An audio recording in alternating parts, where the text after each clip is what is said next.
Welcome to episode 5 of Beyond the Brief.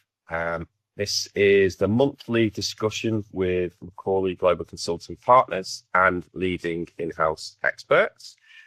Today, I'm delighted to welcome Jordan Womack. Jordan heads up and is the founder of Green Peak Digital Marketing. Jordan's worked for an amazing set of brands, so the likes of Samsung, MetLife, Tesco, O2. So we'll be kind of sharing a bit more about his experience in those roles and also just his views of agency kind of client dynamics as well. So, Jordan, thanks for joining me. Also our first international guest as well, out there in New York, or Connecticut, I should say, to be precise. So, do you want to just dive in and kind of say hello and give a bit of a backdrop to your amazing career, what took you from Doncaster to New York, and so on? Of course. Hi, John. Thanks for having me. And I'll clarify, you just said there, I'm from Doncaster, and even though I'm international, I'll say with a northern greeting, Ayup, being from Doncaster. I'm now based just outside of New York City. But yeah, going all the way back there to my career where it began. My first foray into the world of marketing was with the Tesco club card.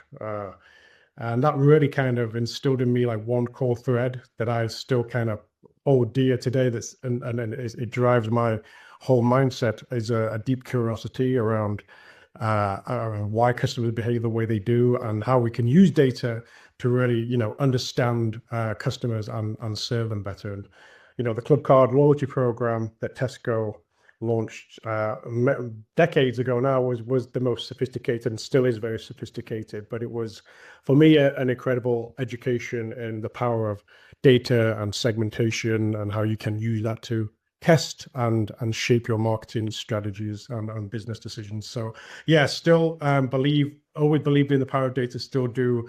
From there, and the club card scheme program was always about kind of driving customer loyalty, right? And so I built my career on that retention CRM kind of segment of marketing, right? So always being kind of focused on how we understand those customers better, engage with them.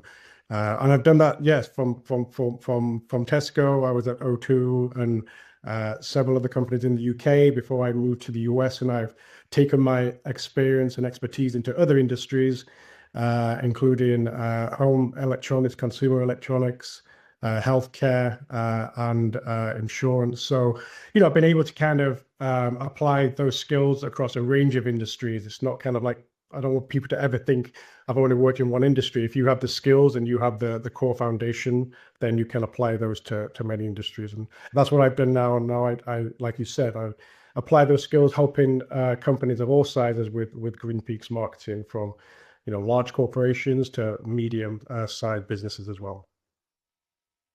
Cool. Thank you very much. You've had obviously quite a varied career, and obviously switching countries as well. So really fascinated to know what you think, what you see as the kind of biggest change from the start of your career to kind of where you are now as a founder and based out in the US. Yeah, I mean, obviously, technology has been a massive driver of change. And I'm sure many of your guests on here will say the same thing, and they'll talk about AI and everything. And, really, I think AI has been around, a lot longer than people really think. It's rapidly accelerating now with developments. But aside from the technology there, I think in CRM specifically, there's been a change in mindset, which is a good thing, for CRM. I think, when I began CRM, everything was very channel specific, very siloed. And it was really just kind of like, oh, somebody's in CRM, they're an email marketer, right? And technology's enabled CRM marketers to embrace more channels and build holistic journeys, right? And make them and scale the personalization of them too. Previously, to send us, let's say 20 years ago, if you wanted to send a single campaign out, a single email, it might take 8 weeks from, kind of thinking through the strategy and the development, and then working through the database requirements and running the query to pull the data out of the database, and then create the email, and then bring it all together, put it in the platform to send it out. And it was very much a case of this is the campaign which goes to largely everybody.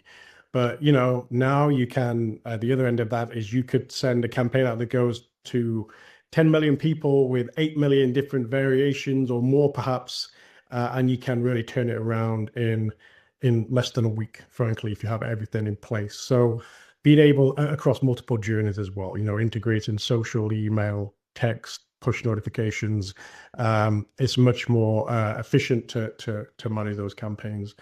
When I talk about the mindset shift, I can remember, you know, being part of annual operating plans and thinking about what your plan is for next year and what your budget requirements are. CRM was often kind of a bit of an afterthought. You know, we kind of be at the end of the meeting, your one slide compared to the paid media or digital, you know, 10 slides. And often you run out of time before you even got to the CRM retention portion of the meeting. I think that's changed a lot. You know, now companies are realizing that, you know, zero party and first party data is becoming increasingly important, especially with, you know, third party cookies being in decline, and just it's becoming much more expensive for those acquisition channels. So it's nice to see people, in my opinion, giving CRM the importance and that it deserves, right? And thinking more carefully about how we collect the data, what type of data we need to collect. Are we collecting it in a you know, in the right way, and being conscious of regulations and keeping it clean. So that can really empower both retention and acquisition. Yeah. And have you found that where you sat within a team has changed, or like the composite of the team has changed? So you talk about obviously like paid advertising will get a lot more kind of focus, but I mean, obviously you're so key to what, you know, even those teams are doing, let alone every other department. So I don't know if you found that, you know what I mean, your value into different teams has grown, or maybe just like that central kind of CRM team has gone through the roof. No, I think teams are, especially with the teams with good leadership and that really understand the importance of CRM, is they're willing to collaborate. You know, if you think about the full customer life cycle, you know, it used to be there'd be the acquisition team or the media team, and their sole objective was get as many eyeballs, right, and drive as many people to the property, whether it's retail or the website, if it's digital, as possible. And as long as they hit those targets, they were done.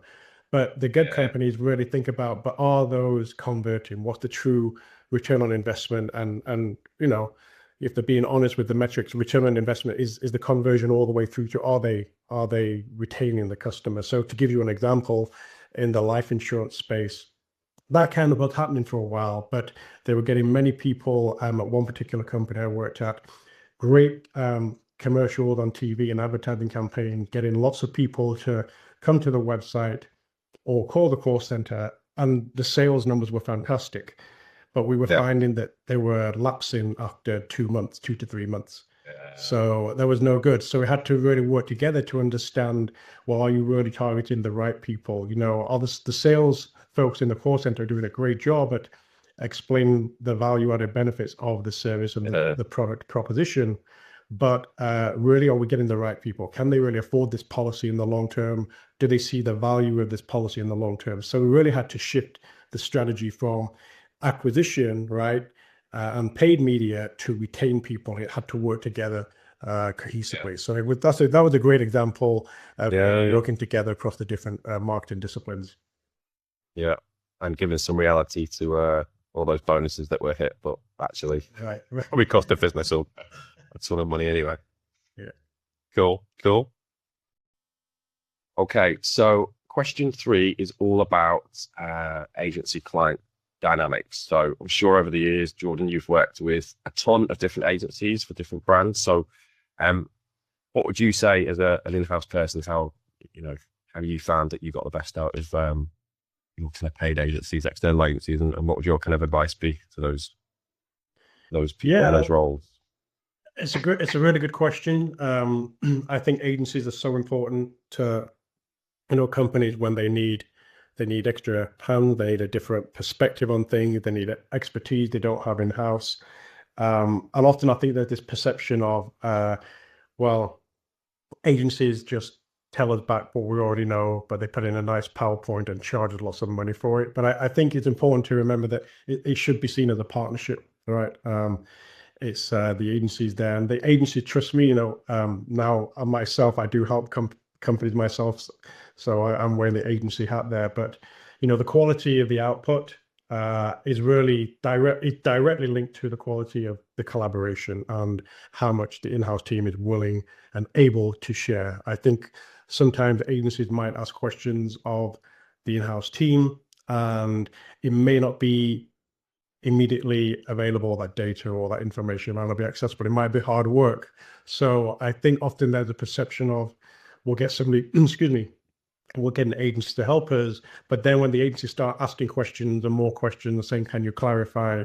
It can become feel like a burden, right? It's like, oh, it's taking so much time. No, I thought you're supposed to be experts, but the expertise they have can only be delivered to you and applied if they really understand your business, really make sure you know what your problems are. There's transparency there. So they're going to ask a lot of questions, and trust me, they really do just want to add value. Nothing will make them happier than being able to give you a plan or strategy or ideas, right, that you can take forward and see be a success. So I think that's just something that the in-house team need to bear in mind. I think that's a really good point, and I think there's two things there, isn't it? I mean, obviously, if you're asking the questions of stuff that you've already shared, actually it's in the brief, it's paid through the brief, you just haven't properly read it. Of course, that's super frustrating. But I agree. I mean, I've had team members before almost complaining, is slightly a little bit exactly to that point, saying, what we paying them for? Like, they're asking questions. I'm like, well, they're asking actually the questions that you've probably not asked yourself. And actually, there's a real art in asking the right questions, right? Or just even having the confidence to ask them instead of just sitting there and everyone nods and kind of goes, yeah. But, actually someone's actually stopped and inquired and unpicked it a little bit. 100%. Yeah. And I remember very early in my career, I had my wrist slapped from the agency many times because they would give me a brief and they kept saying the information I put into the brief, into that template was anything but brief. It's almost like I was trying to give them too much direction, right? And not allowing them, they need guardrails, right? But not allowing them the scope to go and think and come up with ideas themselves. So I had to learn, that, give them what's the important information they need to know and really look at the question in the brief and just give them what they need, nothing more, nothing less.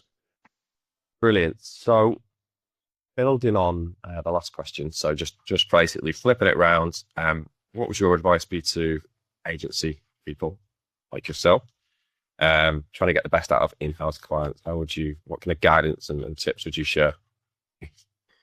I think, excuse me, deep listening, being honest and transparent, and I'll try and explain what I mean by that. But, deep listening is asking a question and not really going in with any preconceptions about knowing how they're going to answer, like really just like glossing over what they're saying, but really understand it, right? You've got to, it's like peeling the layers of the onion, like asking more questions to really get down, but also making sure that they understand the question you are asking, so you're going to get the answer that you need to uncover, right, the insights. So I think that's sometimes, and that's all.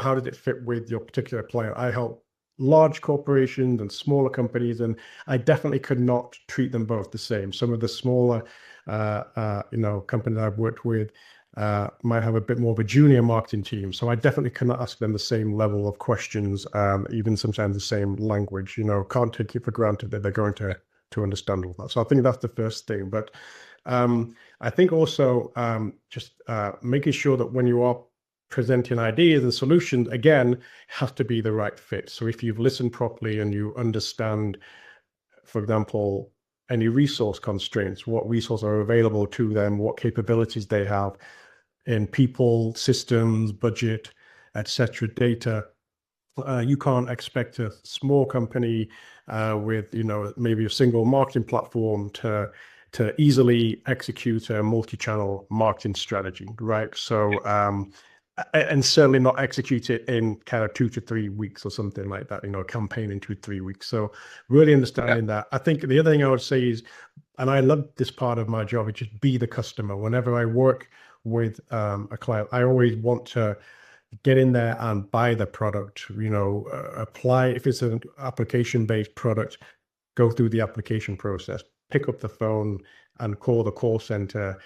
Because often companies, people who work at those companies, they might not give you those answers or the information you need, because they kind of like, they see it every day, they hear it every day, and it kind of become kind of like just background noise, white noise to them, like it's taken for granted. But if you call up, you might uncover things that they actually weren't aware of. If you're calling a call center, going through the website experience, going into a store and buying the product and seeing what the assembly instructions are, if it's something like that that you take home, really become the customer, and I'm sure you'll be able to add more value to your client, right? By saying, I took this step and I uncovered this potential issue or pain point, and I think the client will appreciate that, and they'll understand how you're really adding value there.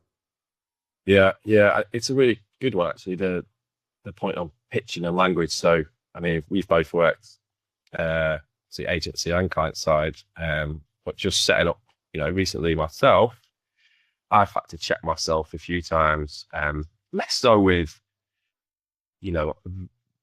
subject matter expertise or vertical expertise. That will resonate, right? With, you talk to a telco, they'll understand telco, etc. But it's the size of business, isn't it? And to be honest, the amount of fluff and nonsense that you kind of come out with, the bingo, if you like, and I've definitely found that, especially at some sort of networking dudes where it's less blue chip. And I've just thought, God, actually, I look back and think, actually, I don't even know if they've understood anything I've said there, because you're just talking in riddles, really, quite frankly.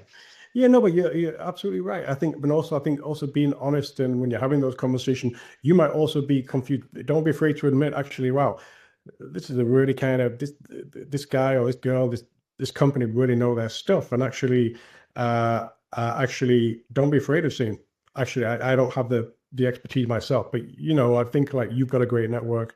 I've got a strong network as well. That you've got the right people in your network.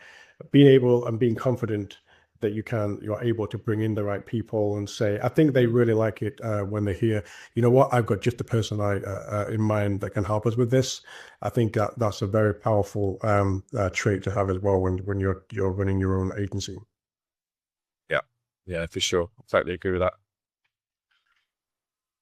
Okay, question 5 is about what's caught your eye recently. So you probably expect a lot of people have mentioned AI, so bonus points if you don't. Yeah, what's kind of jumped out at you recently?